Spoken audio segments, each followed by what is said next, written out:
This video is brought to you by Ninja Funk. Help save the universe from bad music by telling your LCS to order Whatnot Publishing's first book coming out on November 2nd. Big shout out to JPG from THATSPIDERMANBOOTH.com and Street Level Hero. What's going on, everybody? GemMint here, back with another statue unboxing and review. This time we have the Iron Studios Mojo 1/10 scale from their X-Men vs. Sentinel line. This is a proximity piece. It's one that I've really been looking forward to because he has such a unique design.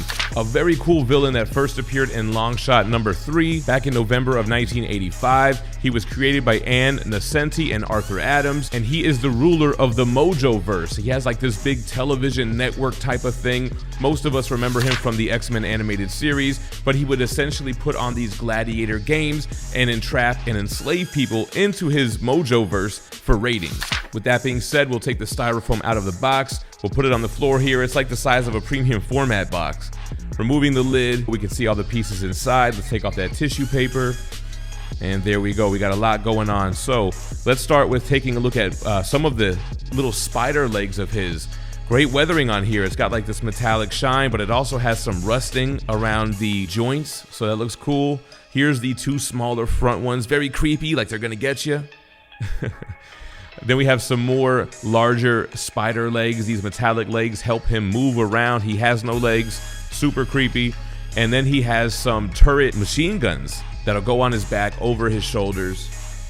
And then you have that long scorpion tail. Man, so much detail sculpted into those little sections. I like how it's got so much mass to it. It's such a large tail that will go over his shoulder as well because it'll be protruding out the back. Very cool piece. And then we have the bottom of the base. So these are not limited to any specific number, although I've seen pieces sell out and not be available through Iron Studios or Sideshow.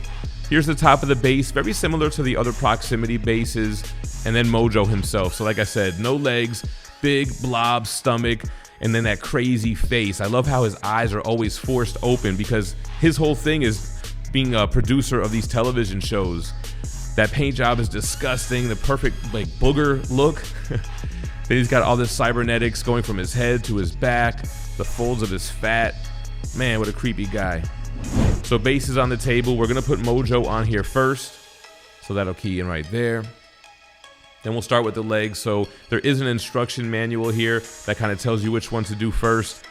It wasn't the easiest assembly, as you'll probably be able to tell here, but we get that leg in there. Then we're supposed to go around back. And not only do they key in with a peg into Mojo, but if you look at the bottom of the base, it has like a notch where it should go. There goes the notch as well by the green. We'll try to key this piece in. And as you can see, kind of struggling. All right, we're almost there. Another large leg for the back of him. It almost looks like it doesn't belong when you first key Mojo in, but once you get those legs in, it really comes together.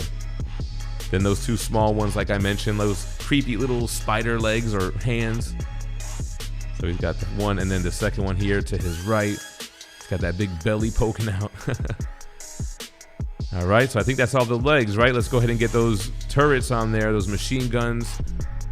All right, so there we go. I ended up pushing that one down a little bit more later. And then the second gun, and then onto that scorpion tail. So y'all, I couldn't get mine all the way in. I got it in sturdy enough, but it looks like it should be able to sit all the way flush. So I wasn't able to do it. I ended up just getting it as close as I can because honestly, I got to box this up anyway before my new displays are done, but there we go.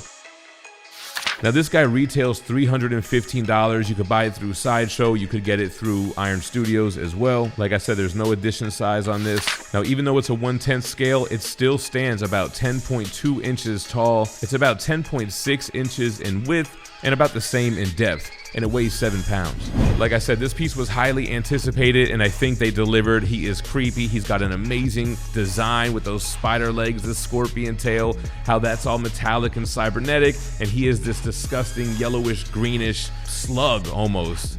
Mojo, cool villain, would love to see him adapted into live action, and happy to add this to the X-Men vs. Sentinel diorama.